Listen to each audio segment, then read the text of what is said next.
Hey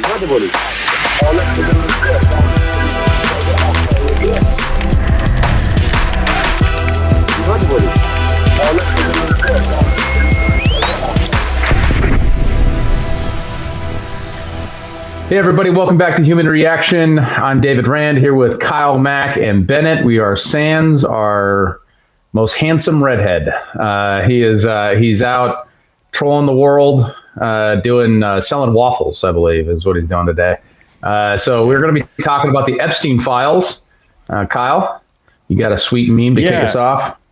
Yeah, so the Epstein files came out, and the internet was kind of lukewarm on everything. And here's RFK's take. Everyone, and then we have phase one. Like eating a cheeseburger when you're running for from McDonald's. Yeah, he's got that kind of look on his face, like, what did I get myself into?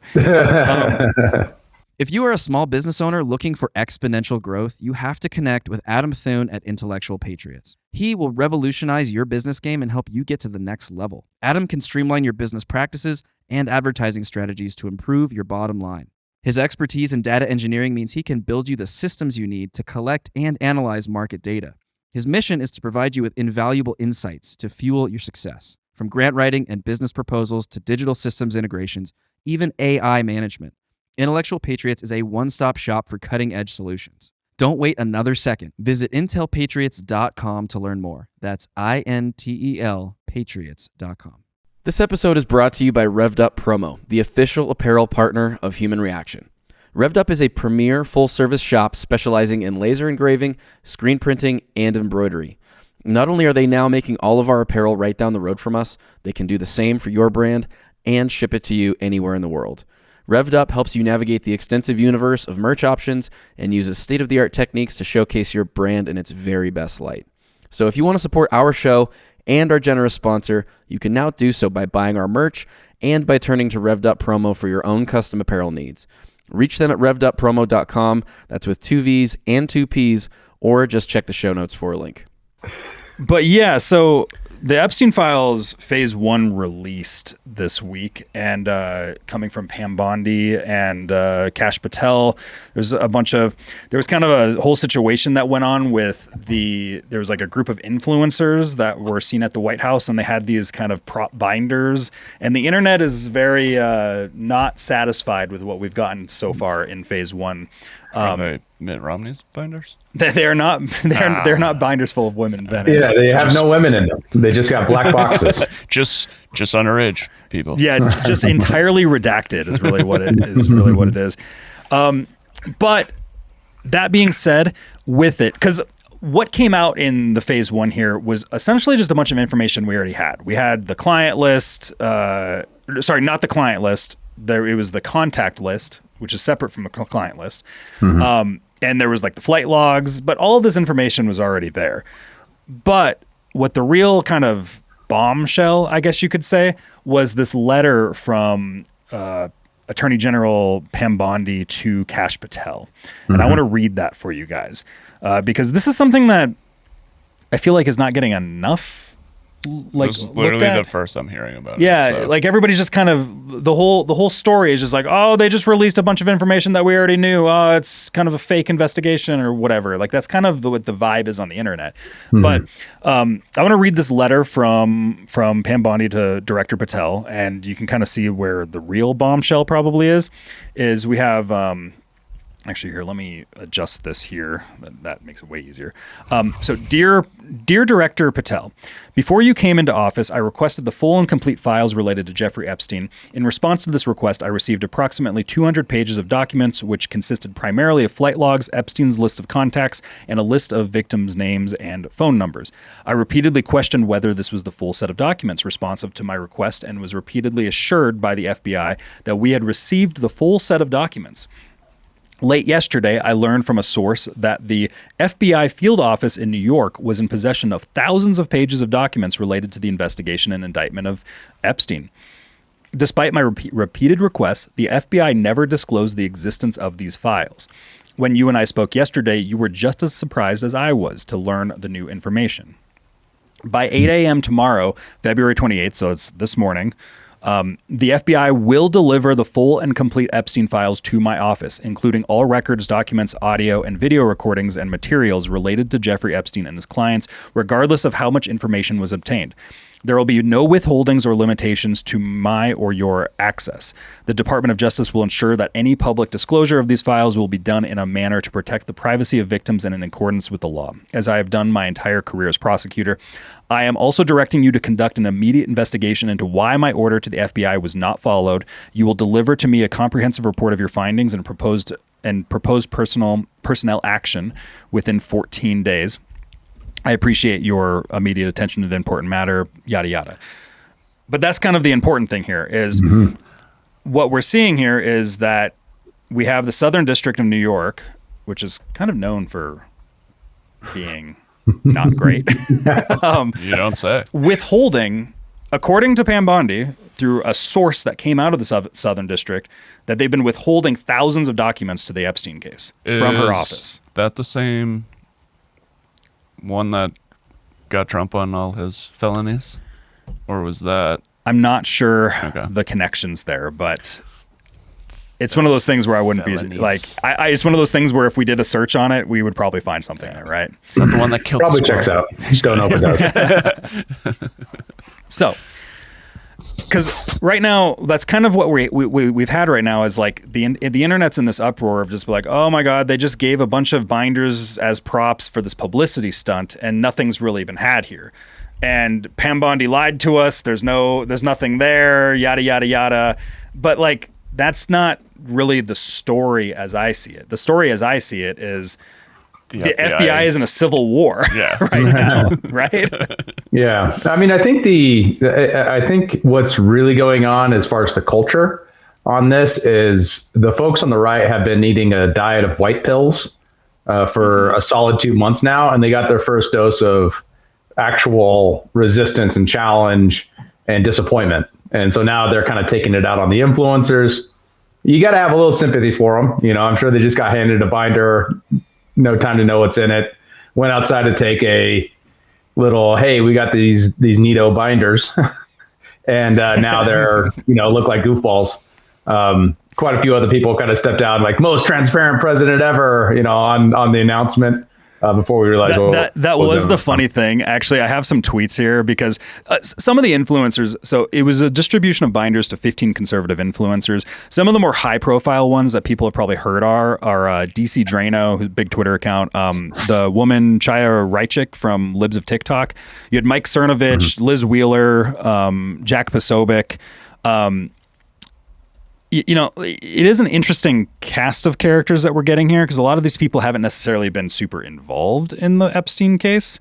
Cernovich, he's really the only one that I would say has been highly involved in Epstein for a period of time.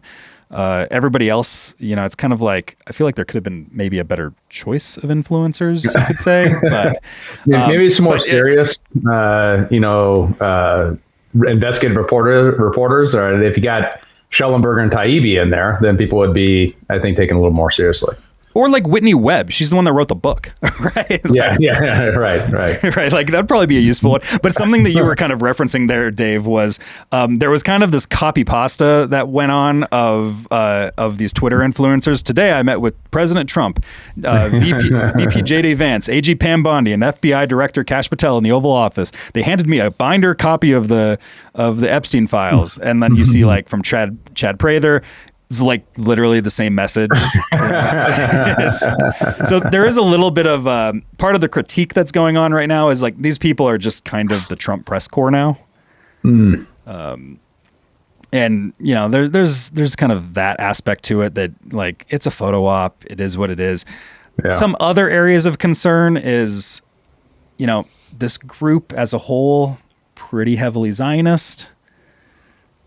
With what we know about Epstein, for anybody that's paid attention to the Epstein case, there's a lot of fingerprints from Mossad that are all over this as a likely Mossad op.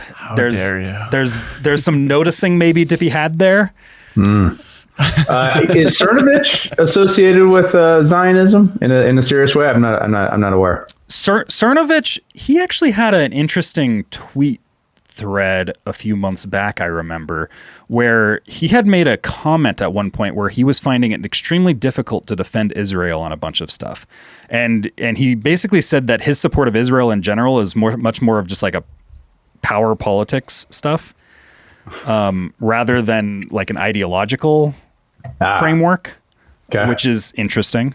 And it's also like Jack Posobiec, he's a little bit more balanced on the whole Israel dialogue than I would say some of these other characters are. Like DC Drano and Chaya Raichik, like they're pretty heavily there. And it's just one of those things where like we have the fingerprints of Mossad. For anybody that's paid attention, even since before Jeffrey Epstein died, like the Maxwell connections to Mossad are so clearly there. And when you have kind of these like ardent defenders of Israel, it's going to be cloudy on the judgment, I would say. And that's maybe an area of concern to be had with this group. But, you know, I think that there's some patience that is maybe worth being warranted in this whole thing. Yeah, I mean, we're still just over a month into his presidency. When you think about it, like we're 5 weeks in. Yeah. So I think he's, you know, given how quickly everything's happened and all the executive orders, I'm okay being a little bit more patient. And it's not like we'd even be having this conversation if it were, say, Kamala Harris in office. So this would never even, it would just be swept under the rug forever. There would be no binders. Yeah. At least we have binders. No binders, no photo ops. Hey man, those binders are going to be collector's items in no time. It's going to be really important. They'll be like, these were the binders. They're going to go on Amazon for thousands of dollars. I promise you. They're going to be in the old FBI museum, that cash. Yeah, here actually, I got a video clip from Savannah Hernandez, which was one of the people that got the binders, and you can kind of get her take on this, and then we can maybe go into the cases for optimism and maybe some cases for pessimism. I think that there's room for both. Maybe some caution is worthy being warranted in all of this. Yeah. But here is a clip from her talking about like having just received the binder.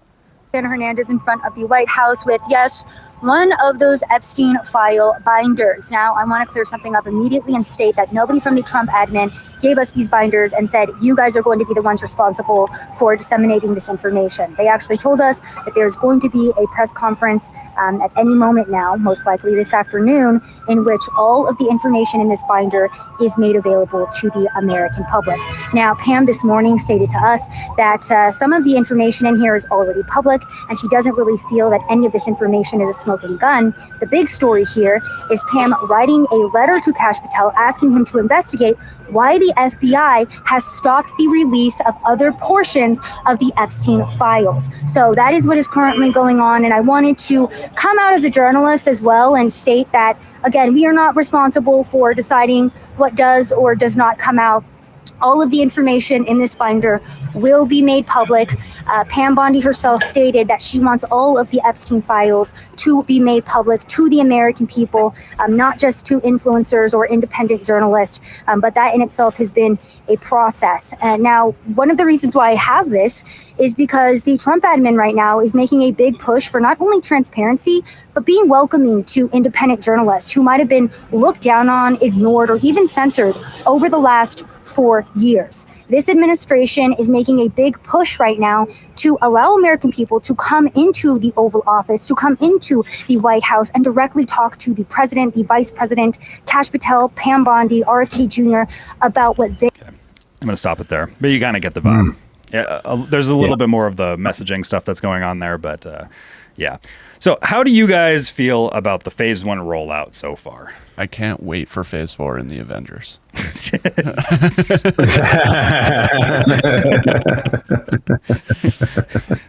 I mean, I don't know. You know, of course, Cash Strikes Back. Yeah. Endgame. Multiverse series going on here. I mean, like we just said, like it's a start. So I'll take it. And you know, if it's just like constantly this along the way, then I think we'll be highly critical. But as of right now, I'm optimistic, cautiously optimistic. Mm-hmm. Yeah. I like. Yeah. Oh yeah, go ahead, Dave. No, I was just gonna say there's a there's an understanding disappointment here that I think people feel rightfully like the rug was pulled out from under them. I imagine these influencers probably feel worse than anybody on it. On the other side of it, I think there's wisdom in the fear of a attempt by the Trump administration to co-opt members of the independent media so that they can get better coverage. Those folks, independent journalists and influencers, if you will, I think have a responsibility to their audiences and to the American people to make sure that doesn't happen, to make sure that they remain independent and critically thinking about what the Trump administration is doing, not just saying, but doing, and attempting to actually hold accountable the powerful, which should be the appropriate job for journalism. Well, and there's a bit of an access game that's going on here where the influencers that are going to be getting in this information, they're going to want to do kind of the press corps, give the talking points in order for them to continue to get their access, because that is where the dollars come from. There is a bit of that is maybe subject for concern. But also, that being said, you don't necessarily want to throw this types of information directly to kind of unfriendly journalists, I guess. Like, there's also that. But part of the concern online was a lot of people, I think, were expecting just a open source dump of everything right off the bat, which actually we do kind of have. It is in the press release. Like, all the information that's in the binders is effectively here. I just, like, if I clicked on any of these links, you see, but like I said, all of this information is things that we already had. Like, these are things that were leaked to Gawker back in the day. Like, we've had this years ago. But that being said, too, Pam Bondi said in the release of these that you shouldn't expect any major bombshells in phase one. That's not what's to be expected in phase one. And she kind of rolled that out as a precursor to all of this. And then everybody's just like, why don't we have every bit of information ever in phase one? But they also put out the letter where it's like, the FBI has been withholding information. Yeah, that's the part that I was just going to come back to, which, again, it's like this. I have not been paying attention to any of this. So hearing about her letter to Cash, I feel like you said, that's more the story right now. Yeah. This they just spiked the football at the wrong time. Yeah, exactly. I think the publicity stunt is where the problem was, because it kind of undercut everything. Well, I feel like everyone felt a similar way with the JFK, RFK, MLK files. It's like, wait, we're not just getting them all like just released, and it's like it's a little bit. Well, and there's this internet dynamic that's going on right now where you have, and it's the same cast of characters that it always is, trying to sow division amongst the America Firsters. They're the same people that are trying to purge out Elon Musk out of the movement. They're the same people that went after Vivek. They're the same people. Like, it's all the same people. And they're the ones that are like kind of quasi turning on Trump, but they're doing it in like a loyalist way where it's like, he needs better vetting of who is getting into these positions. And like, they're doing this kind of game right here. And my conspiracy alarms are going off with these people where, like, it's sort of, when all this stuff happened, they're on another list. The next Epstein. They're on the next. We said in the very beginnings of this, after Trump was elected, is that there's going to be a lot of division that is thrown in here to kind of splinter the movement apart, do a divide and conquer strategy. And I'm watching it happen online right now, and it's like very specific influencers are kind of setting their followers in such a way where they're sending their followers to attack all these other people, and that chaos there is actually more beneficial for the people that really don't want the Epstein stuff released. It seems to me. That's how it feels like. It seems either game theoretically retarded to be doing this and trying to sow all this division, or brilliant. Or it is quite beneficial to certain types of people when that happens. It makes me question things in that regard. Yeah. Yeah, I think this could just be a communications debacle at the end of the day. That could be most of it. It was just, we spiked the ball at the wrong time. We should have spiked this on phase two with the influencer binder thing with the press conferences. It should have been, here's phase one. There's very little here. This is everything you guys already have, but we're just starting out with what we have. there's all these missing documents. Here's the letter. If that was phase one, it would have looked, I think, very reasonable, and people would be they wouldn't have this kind of moment. But because of the communications plan being bad, it looks rife. It looks especially, what's the word? It looks especially conspiratorial that there's more going on here, or that there's a reason to be disappointed in the Trump administration so far. It's maybe worth mentioning too, something that is like maybe easy to quickly gloss over is Dan Bongino came in as the deputy director of the FBI under Kash Patel, which is also interesting in this. I don't remember I think it was actually a Dave Smith episode, because Robbie made a bald joke, so I just assumed that was Dave making the bald joke. So I was like, wait, did we talk about this? You assume one bald is the other is our bald. They all look they're all the same. But there's a clip going around of Dan Bongino when he was on Timcast, where he was talking about the Epstein stuff. I don't have it queued up, but I'll just kind of paraphrase it.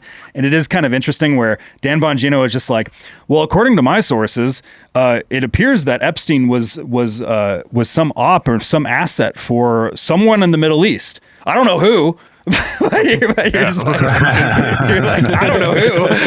You're just like Iran, obviously. Yeah, that's one of the things that I'm worried about. Is I'm so worried that we're just going to end up getting super propagandized of being like, oh, Epstein was an Iran guy. That's what it was. And it's like when all the evidence points to one particular entity at this point in time. But Dan Bongino, he's a good guy, so I kind of don't mind him. I don't mind seeing him as deputy director at the FBI under Kash Patel. Like, he's been a pretty good guy on trying to fight a lot of this stuff.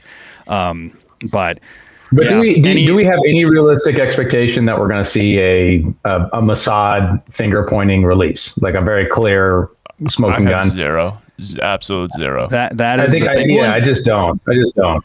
Well, and as of this time, so 8 o'clock this morning, 8 o'clock Eastern time, was when the FBI was demanded to bring all the files over to Pam Bondi's office. And as of right now, there's been no confirmation that has actually occurred. I suspect that it's going to take a long time for that to actually occur. And who's to say a lot of these things might be destroyed? I kind of think they are. Allegedly, they have thousands of documents. Allegedly. Because remember the Daily Mail, right? The Daily Mail article that I've talked about a couple of times that suggests that the FBI tapes went missing. What happened there? That's an investigation on itself. That'll take months. Yeah, is that the one that they left the tapes at the mansion and went back a couple days later and they were gone? Yeah, that's the most fucking absolute bullshit thing of this entire. I don't know. They just disappeared. They just disappeared, guys. I don't know. Yeah, that's so fucking annoying. That was at the New York residence, right? And so we have other residences, right? We have somewhere out west. There's a obviously in the Virgin Islands. So there's that might not have to be the only tapes. There might be that they have other tapes in possession. And I don't expect that we'll see those tapes released. Maybe transcripts where there's relevant dialogue if we're very lucky. But that's very unlikely. For protecting victims and stuff like that too. Another criticism I've seen laid out online is that because Epstein did a lot in Florida, he had a Florida residence as well, and very close to his island. Well, all this was going on with Epstein originally. Pam Bondi was the AG of Florida during that time. And there is a question there of why weren't you super engaged at that time? I'm seeing that internet criticism going forward. If I had the stream deck right now, I'd probably be pressing the "Don't be suspicious." But I don't remember. Correct me if I'm wrong here. I thought there was a different prosecutor on his case, though. Maybe it was the county prosecutor, or something like that. It was the guy that said that the reason why he didn't pursue the prosecution further was because Epstein was connected to intelligence. Yeah. That was a different prosecutor. You are correct about that. But yeah, that is just kind of this is kind of the where the division is being sown right now in internet space right now is these types of allegations being it's not an allegation. It's like a critique, right? But it really again, it goes into to me, where I'm sitting at is like, I'm sitting at a be patient and be careful with where your favorite influencer is trying to point you in this direction. There's areas to maybe have subjective concern, and as those concerns continue to rise, be more thoughtful on those. And then there's others areas where it's like, just be patient, have some cautious optimism, but cautious optimism. I'm kind of similar to after the first assassination attempt on Trump. We were like, we're going to need to like wait to hear what's actually going on, because it's like right away you hear everything and you're like, I don't know what to believe. So I think it's sort of similar to that. It's just like we're gonna have to be a little bit more patient than everyone wants to be. Yeah, and like all the Twitter drama, I think is just going to dilute the process. It's going to bog it down. Yeah, I've been staying off there for a little bit. Well, there's a perverse incentive there, right, Kyle? Go ahead, Dave. Well, I was just going to say there's a perverse incentive there, Kyle, because a lot of these rival influencers, they want to drag down the other people so that they can increase their viewership. And but there's also just good faith, like criticism of people kind of unquestionably doing the talking points of the administration, right? So there's going to be good and bad faith ways of approaching this, and bad motivations, and that bog it down, sometimes unintentionally. And sometimes, perhaps, and we should be open to the idea that it's intentional, right? If you were going to put in an agent provocateur on the right wing, you'd make him an influencer.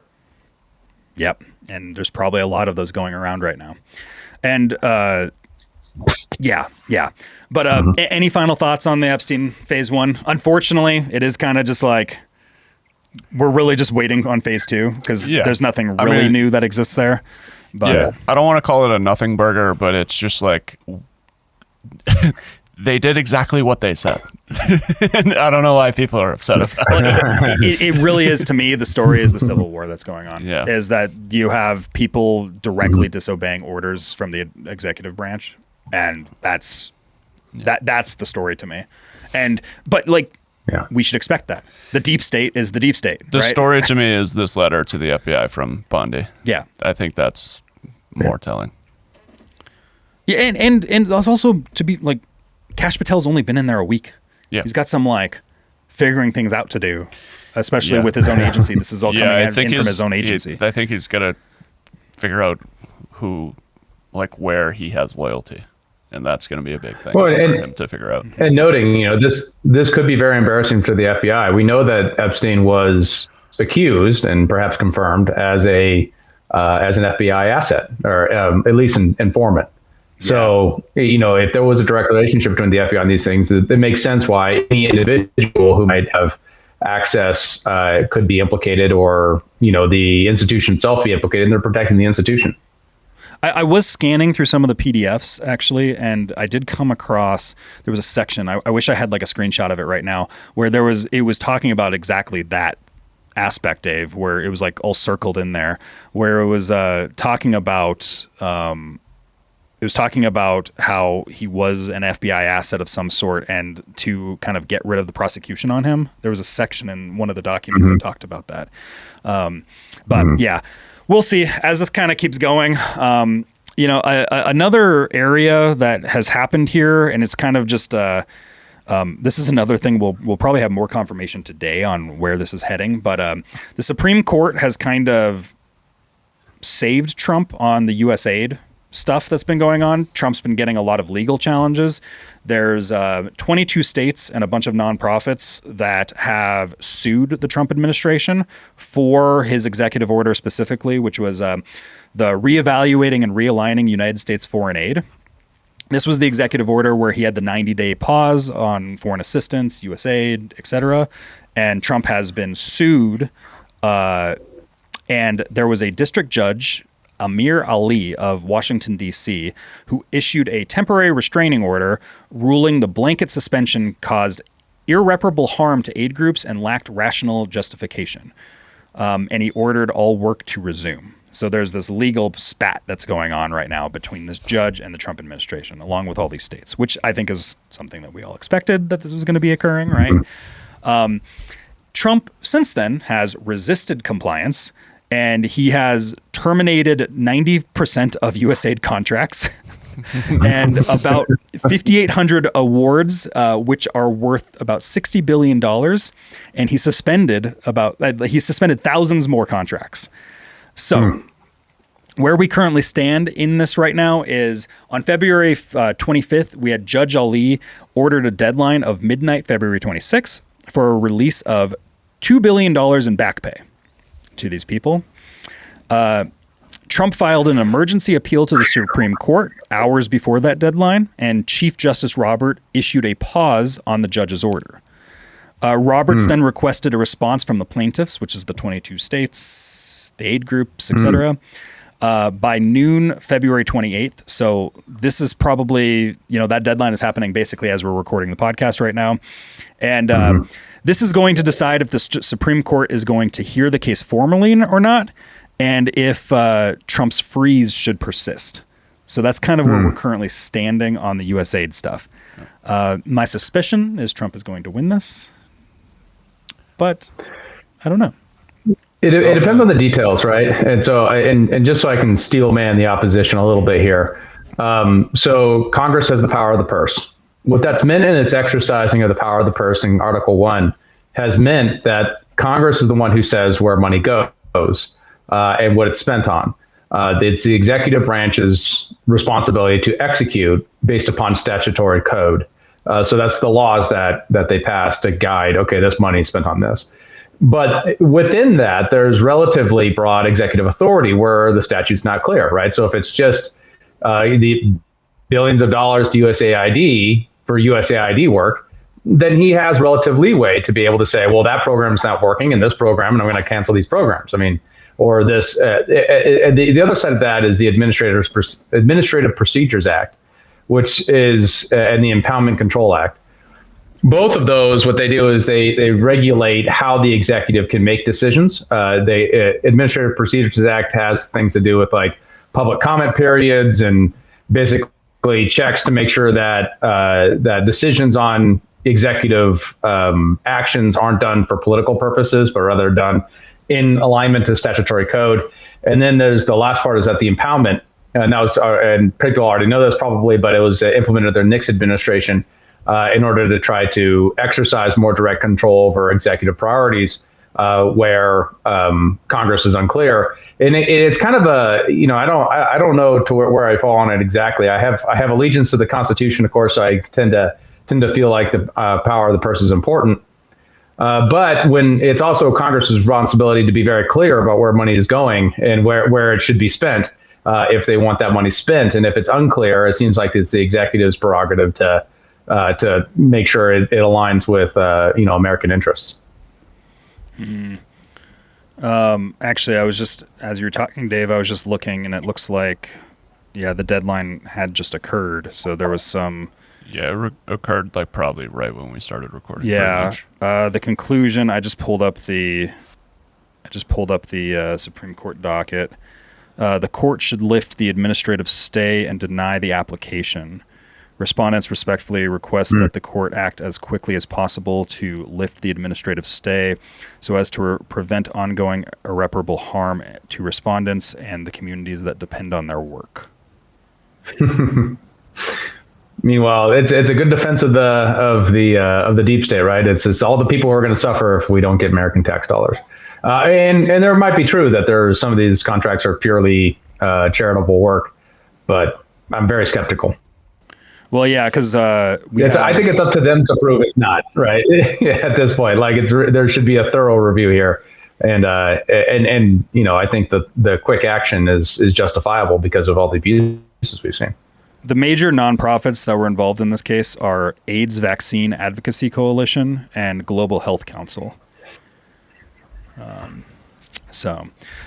this is one of those things too, right? Is that with the USAID thing, and this is the thing that they're going to constantly point at, is like there is probably some good work that is coming out of USAID, like some beneficial things that are helping people, right? And that is the concern that is coming from the judge here. The judge, it's a DC judge, obviously it's political, but the concern being raised is That's what they're saying the concern is. Yeah. Yeah. And the concern being raised is the the blanket sweep, right? Like that's the concern that's being raised, right? But the injury, the so-called like judicial injury here is that people aren't going to receive funds that they were promised. Well, I'm sympathetic to that, but God damn it, we're broke. I also get that side of it, right? And we're spending all this money we don't have. Help, right? And that's not. There's also the good government question. Yeah, and there's an aspect there too. If the penalties here is that the government is supposed to pay some back pay for the for the damages done by this executive order, fine. Like, we're saving so much money by canning all of these things, and people should probably get paid what is owed to them. If there's like contracts involved, et cetera, yada, yada, yada, right? Like, I'm fine with that. That makes sense to me. Like, but yeah. Yeah. This might be a more costly way to go about it. Oh, sorry. This lag is killing me. This might be a more costly way to go about it, but it's been effective in drawing attention to the problem. It's very difficult to get people riled up about spending. That's just reality. Conservatives have been grappling with this for 100 years now. And the scandal of it has been important to doing it. So paying some more money up front might make it worth it, rather than, obviously in the hypothetical world, they do a big analysis and then they go to Congress and they say, we no longer need appropriations for these things. They don't make any sense in a big document, and maybe it gets a splash then. But this approach, the kind of break stuff and see what happens approach, has also been very effective, even if maybe costly up front. Well, and you kind of raised a point there, is it's hard to get people riled up about spending. And I would like to point out what's been going on with Thomas Massie, because on the GOP budget resolution, he was the only Republican to vote against the raise, which is a bit disheartening.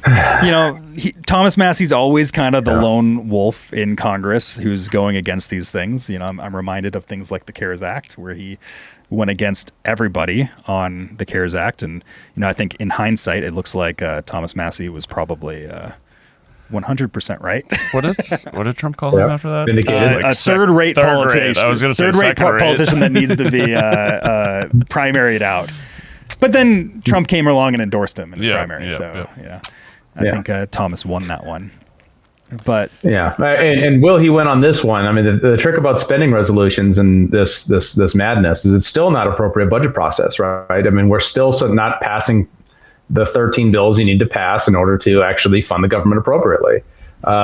Congress is currently controlled by Republicans. They could pass that bill. They could actually pass that. The Senate had a robust debate on this with Rand Paul doing kind of a mini filibuster on it to make the point that, this is irresponsible and not what we promised the voters.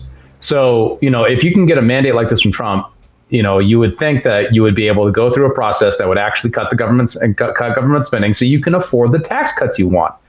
The real tax, to be clear, 100%, absolutely, the real tax is spending. The real tax is not taxation, right? Because if you don't bring in enough money to afford your spending, then you're going to inflate the rest. And then taxation and inflation is a circuitous way to tax people, especially the poorest, the heaviest. But tariffs, Dave, tariffs are solving everything. It sounds like you're just the mouthpiece of Elon here. He says all government spending is taxation, coming from Elon Musk right here.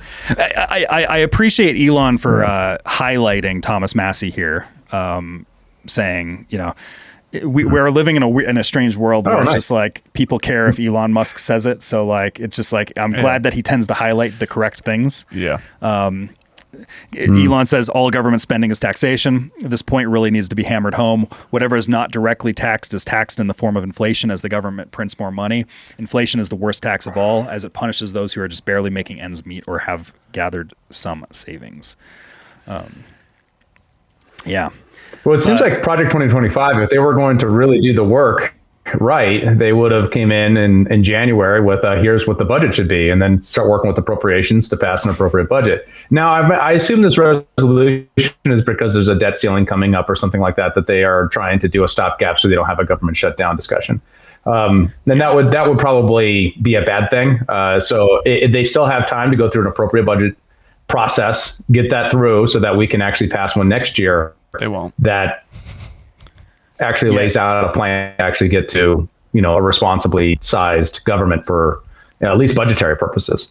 Yeah, as much as I love a good government shutdown, it is bad optics. And it would be something that would really stifle it would slow things down. All it would do is just create, less momentum. And a big part of this is maintaining momentum. Yeah, that is true. And that's the unfortunate thing that I think Massie that Massie finds himself in is, he's got his ideological bent, which I agree with. But there is the momentum problem. And unfortunately, we kind of exist where there's a political expediency to be able to get other things done that exists within this argument. I actually want to bring up a video from Thomas where he was... I like you in the first names with all these people. Donald, Thomas. Tommy, my buddy Tom. Well, you should notice Thomas and I are Twitter mutuals. You can see he follows me. That is true. We're on a first name basis. Technically besties. Yeah, we're besties. Me and hanging out in the hot tub together. Get him on the fucking podcast then. It is funny because he followed me because I commented under something saying, "Man, Thomas is looking so Chad lately," and he liked it and followed me because of it. And it's like when you see this video, he is looking extra Chad. He got the facial hair. The beard. It's the beard, And one of the and small aside, but one of the best things that happened in politics in the last year has been the reintroduction of beards for men in politics. It's just J.D. Vance, Thomas Massie leading the way on men's aesthetic choices. Well done. I support. Did Crenshaw not have one? Not that he's my... He doesn't count. Not that I'm wanting to follow him in any way, but I feel like I gotta... Crenshaw might have made it cool, unfortunately, because he was a Republican darling at one point. Yeah. Republican bearded pirate. Bearded pirate. And it's worth mentioning too. I don't think we ever talked about it on the podcast, but Thomas Massie did have his wife die a few months ago too, and it's pretty heartbreaking. Yeah, especially after you hear his conversation on Tucker over the summer. Yeah, that was tough. I felt really bad. Yeah, where he's just talking about building his crazy house in Kentucky with his wife for a long time. Yeah, Thomas Massie definitely. I mean, he's always been my favorite congressman. You have Thomas Massie in the House and Rand Paul in the Senate. But here is him being asked about his no vote, and we can hear from the horse's mouth. Yeah. Can you just talk to us? Are you still a no? Is there anything? They convinced me in there. I'm a no. Is there anything? Look let me their own numbers. If the Republican plan passes under the rosiest assumptions, which aren't even true, we're going to add $328 billion to the deficit this year.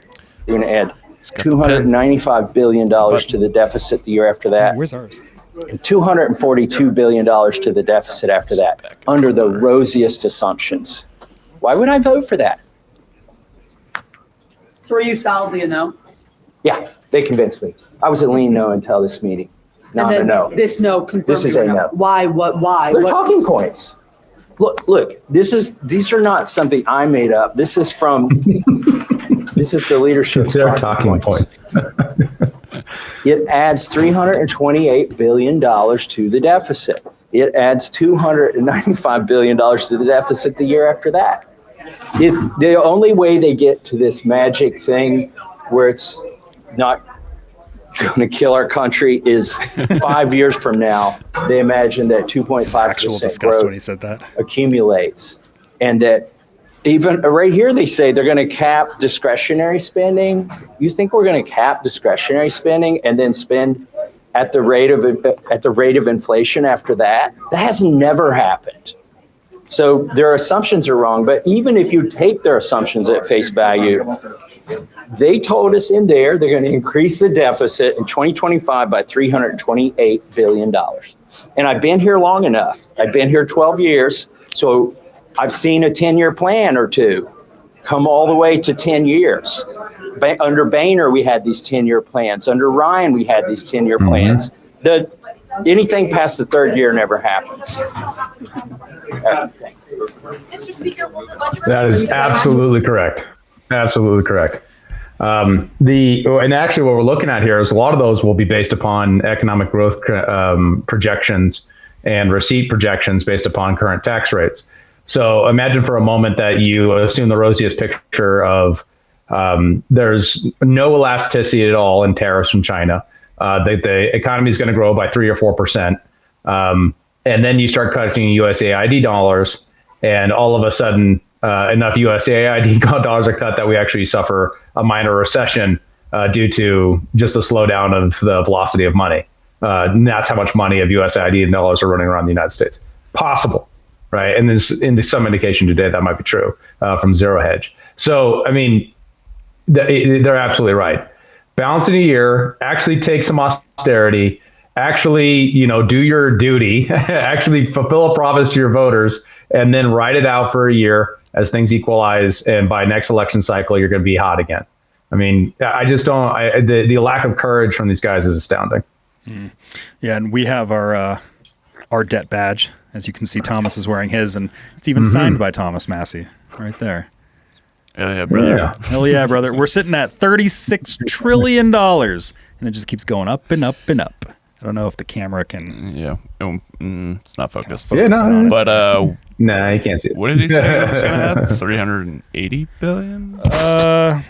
I think according to his tweet, we have just because that's directly what's in front of me. He's saying the GOP budget resolution that passed the House this week increases the debt limit from 36 trillion to 40 trillion, and spends enough dollars to increase the debt from 36 trillion to 56 trillion over the next 10 years. But yay for tax cuts.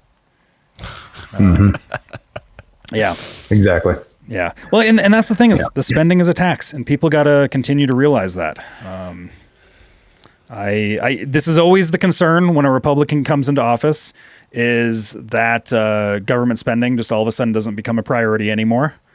That's always the concern that exists there. And Yeah, Trump spent a lot on his first term, didn't he? every president always spends more than the previous one. Every single one. It's a good precedent. Yeah. It's just kind of the norm. Well, and this was always the biggest, the most credible critique of Trump was that even before COVID, he was spending like crazy, uninterested in spending questions, and wanted tax cuts. And they said, well, if we cut taxes, even though revenue went up, they still didn't even manage to, level off spending. They kept spending more and more. And especially in this area, what we're talking about here is non-discretionary spending, meaning spending that are obligations that have been promised. You have to do systemic reform in order to tackle those. We can't balance the budget on just non-discretionary spending, probably. So, it was going to require a tremendous amount of courage and work to actually break that bubble and cut the budget when it comes to these discretionary issues. Well, that does raise the thing, because some of what Doge has been doing has been trying to cut into that, right? Like trying to sift through all the fraud. We have the Social Security. You had like the person that's older than the country, right? Mm-hmm. And I can't remember, what was the number? How many billions of dollars would this be saving if all those people are purged from the thing, right? So there are those ways of trying to begin to tackle on there, but like Doge just has a lot of work to cut out. I know Elon publicly the challenge is Article 1, though. Yeah. Though the challenge is Article 1, though. Congress has the power of the purse. So, like, if they don't want to tackle it, it's not going to get tackled. Like, that's the reality. They're just going to keep sending money until they're just like, we're sitting on a pile of cash. And then you have problems with impoundment control.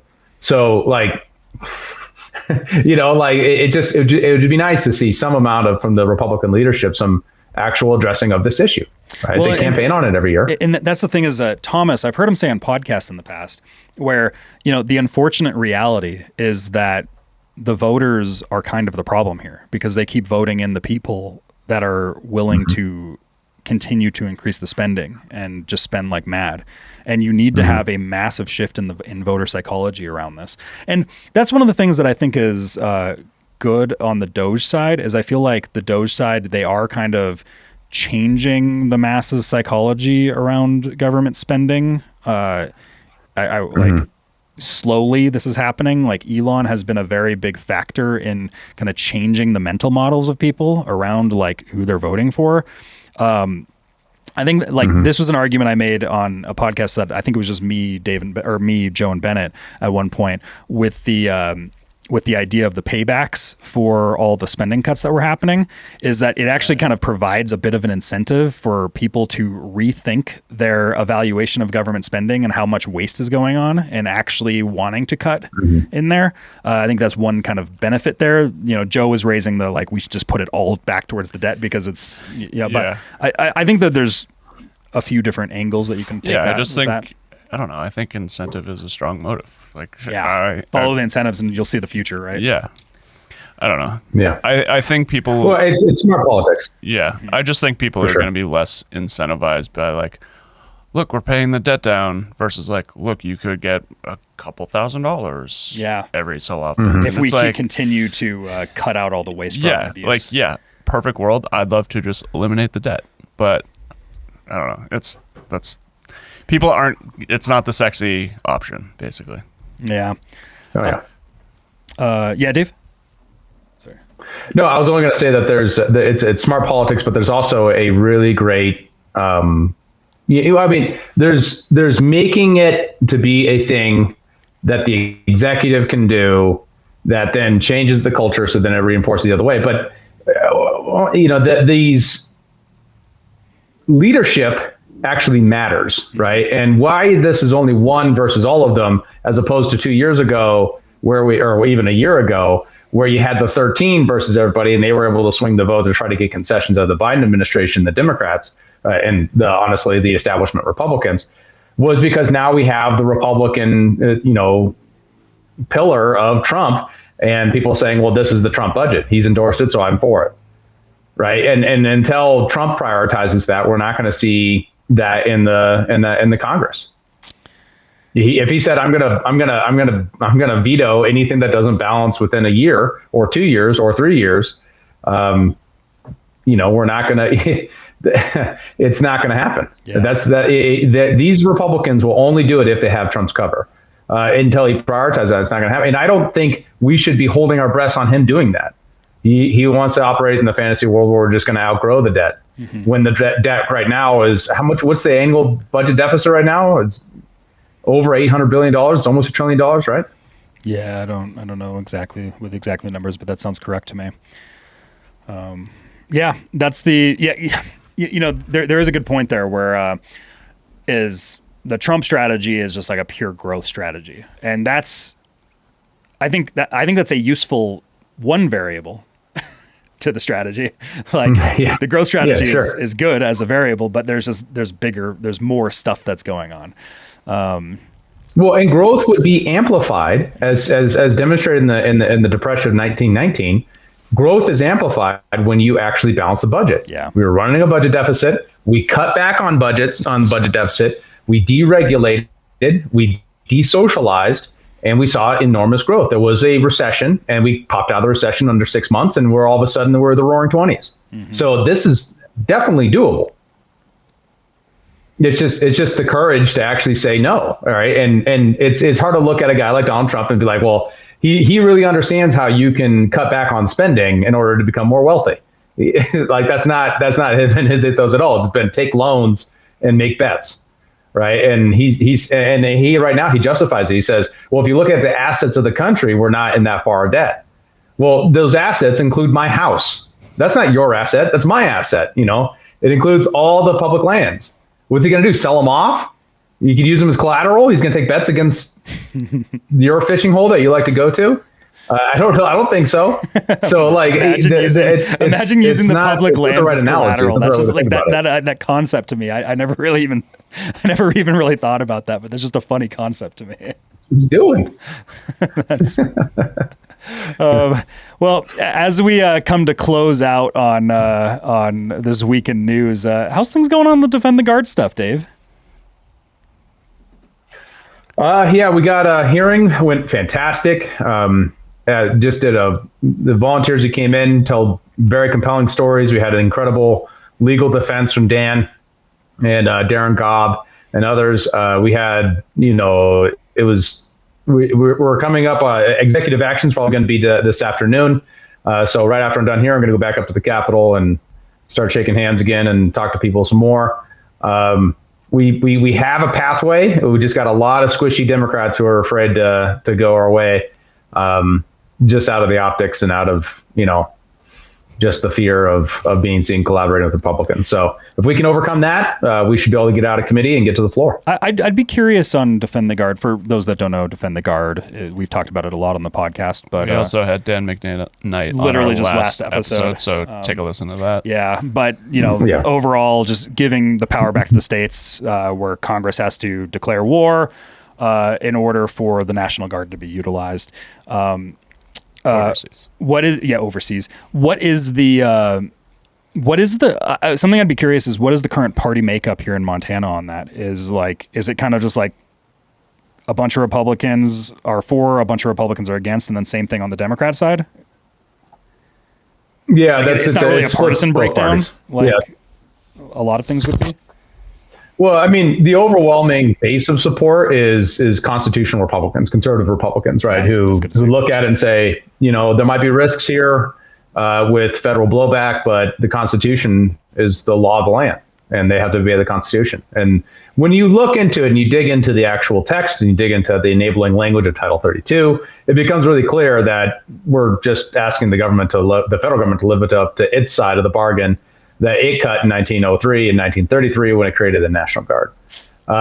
The real blowback is just this. It's politicized. It was kind of weaponized between sessions this last time around. We have a more moderate Republican outfit overall this year. That's partially because of redistricting, and it's also because some conservatives did lose their primaries this last time around. And one of the talking points was this whole defund the Guard narrative that has been generated by, people who are interested in trying to just defeat conservatives so they can get more moderates in so they can grow government.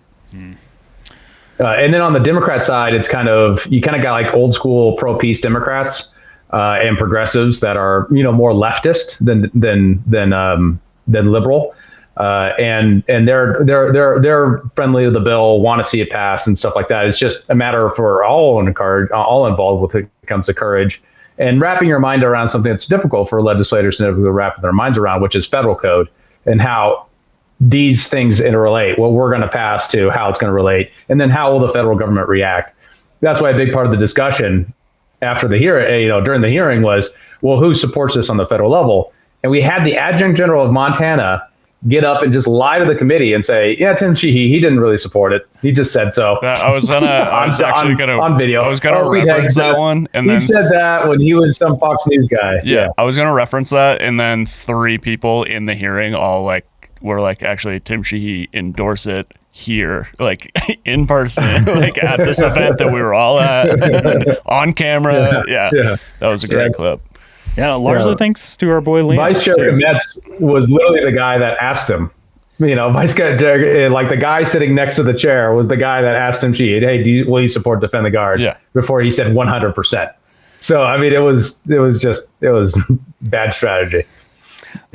Before we close out, I want to show you guys one video. There's a video that popped up on my timeline, and it's a great way to close out the show. To play us out. Yeah, to play you guys out here. I'm not even going to give you guys context. I'm just going to let you see it in its entirety. Okay.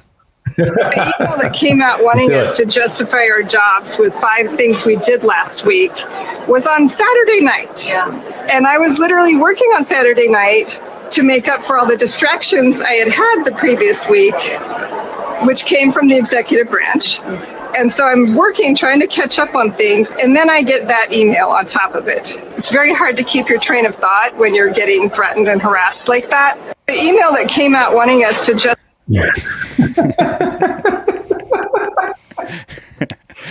Has this lady ever had a job before? Is this her first one? This is the first time? Just a little bit of updates on where Doge is right now. I do find it hilarious to me that Elon, which is a common thing that he just does in his business practices, where he'll just randomly send out these emails to everybody and just be like, hey, tell me what the 5 things were that you did this week. And everybody has to respond these are the cool things that I'm working on. And that's just all you got to do, which isn't going to take much time. That's just oh yeah, I was working on something. Here's what I did. Right. And all of these government employees being like, I am traumatized. My flow is disrupted in my workflow. Check them out of the Muse.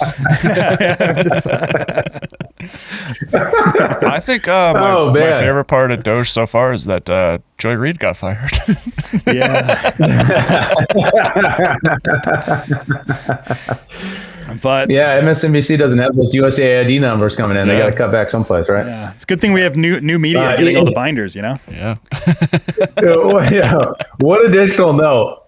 I like how she says all this stuff, all these distractions, to my work from the executive branch. Lady, you work for the executive branch. You are the executive branch. You mean from the executors that you're supposed to be working from? Your boss. Just imagine, like, you're working for, John Deere, and they're like, hey, what did you work on this week? And you're like, I can't believe these guys are asking me. I can't believe Mr. John Deere would have the audacity. What are we doing? Yeah, getting upset at your boss for asking them asking you to do your job is pretty. Or just like, hey, update me on how's your job going right now? Update me on it. Don't get me wrong. I would appreciate it as an employee if that was a Friday morning email, not a Saturday night. But that said, this lady didn't even have the excuse of I was on the ski hill or something, or I was out doing something. She has, I was working on Saturday night. Like, just tell me about it. Yeah, what are you working on? She easily could have. She could have put that interview into an email. Actually, would have been better in an email. Yeah. But anyways, that's our show for this week. Thank you so much for joining in on us. Please give us a like, comment, tell us about how are you feeling about phase 1 of the Epstein rollout? Tell us what you're working on. Tell us what have you been working on this What are you working on this week? Comment below. Comment 5 things you did this week. Before we go, Dave, good luck with Defend the Guard. Enjoying watching all the stuff on Twitter and everything that you guys are doing. So good luck. Keep us posted. Appreciate it, fellas. Yep. All right. Cool. Take care. Peace, guys. Thank you so much, everyone. Bye. Thanks for tuning in to Human Reaction. Please be sure to like, follow, subscribe, and give us a review on your podcast platform of choice. And if you want to become a member and support the show financially, check out humanreactionpod.com.